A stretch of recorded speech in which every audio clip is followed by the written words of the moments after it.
yawan tuna mutuwa, yawan tuna wannan kwanciyar kabarin nan ko babu duka babu zagi, kwanciyar kawai inda za a barka da ranka ai ya ishe ka.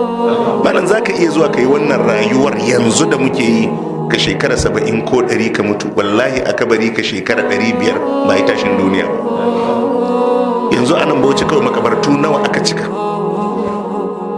an cika wannan ta kare, an cika wannan, an je an bude waccan, duk gasu.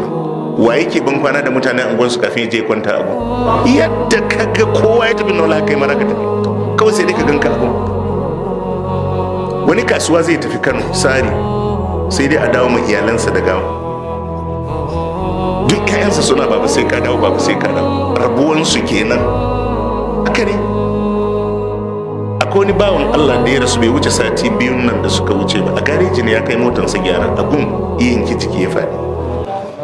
tun da ya faɗin bai yi magana ba, aka kawo shi asibiti ya cika. to ina irin wannan rabuwan kenan.